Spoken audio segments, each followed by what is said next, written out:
যদি একটি গাড়ি কেনা হয় 2,50,000 টাকায় এবং এটির প্রতি বছর 20% মূল্য হ্রাস পায়, তবে 3 বছর পরে এর মূল্য কত হবে? এ 2 লক্ষ টাকা, বি 1,20,000 টাকা, সি 1,28,000 টাকা, ডি 1,30,000 টাকা। উত্তর হবে অপশান সি, 3 বছর পরে ওই গাড়িটির মূল্য হবে 1,28,000 টাকা। কিন্তু কিভাবে?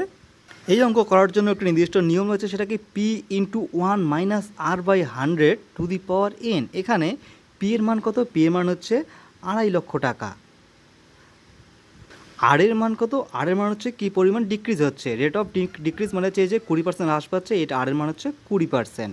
আর দেখো এন হচ্ছে সময় মান কত? 3 বছর বলেছে, তাই এখানে 3 হবে। এবার যদি আমরা মানগুলো বসিয়ে দিই তাহলে কী দাঁড়ালো?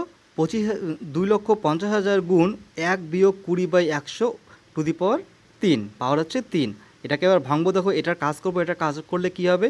100 আর 1 গুণ করলে হচ্ছে 100, এখান থেকে যদি 20 বিয়োগ করি তাহলে এটা দাঁড়াবে 80/100।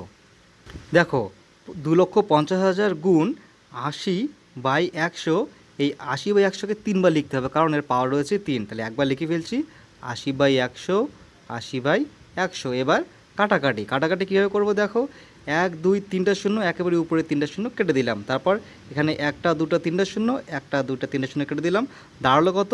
250 গুণ 8 গুণ 8 গুণ 8। এবার গুণটা আমরা মুখোমুখিই করতে পারি। কীভাবে? দেখো প্রথমে এই শূন্যটাকে নিয়ে নিলাম, এটাকে নিয়ে নিলাম, এবার দাঁড়ালো কি 25 আর 8, 25 আর 8 গুণ করলে কত হবে? 8 25 হয় 200, 200-র আমি আরও দুটো শূন্য নিয়ে নিলাম, শুধু পড়ে থাকলো কত? 2। এবার 8 দুগুণা 16, আর এই 8 আর 16 যদি গুণ করি তাহলে হবে 128, তাহলে আমাদের মুখোমুখি গুণ হয়ে গেল। দেখো তাহলে উত্তর বেড়ে গেল 1,28,000 টাকা। অপশান সি হচ্ছে উত্তর। একটি সেলে সব জিনিসের দামে 25% ছাড় দেওয়া হচ্ছিল। একজন খরিদ্দার 6,750 টাকায় একটি সাউন্ড সিস্টেম কেনেন, তবে সেটির স্বাভাবিক দাম কত ছিল? এ 27,000 টাকা, বি 20,250 টাকা, সি 9,000 টাকা, ডি 5,400 টাকা।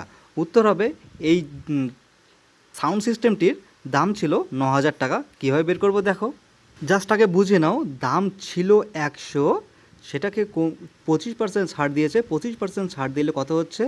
75 টাকা দাম। তাহলে এই যে 25% ছাড় দিয়ে দাম হচ্ছে যেহেতু 75, তাহলে এই 75-এর মান কত? 6,750। কারণ আমরা এই 25% ছাড় দিয়ে জিনিসটি বা দ্রব্যটি বিক্রয় করছি, তাহলে আমার আসল ভ্যালু কত? এই 75-এর আসল ভ্যালু হচ্ছে 100। এবার দেখো তাহলে এই 75 যদি হয় 6,750, তাহলে পুরোটা কত? 100, 100-র মান কত? আর এই যে এখানে রয়েছে 6,750, এখানকার শুধু শূন্যটা বাদ দাও, 675কে ভাগ করা যায় ডিরেক্ট 75 দিয়ে, 9 শূন্য বসলো, তাহলে কি 9-এর পর এখানে একটা শূন্য, এখানে দুটো শূন্য, তাহলে 9,000 হচ্ছে উত্তর। Option C.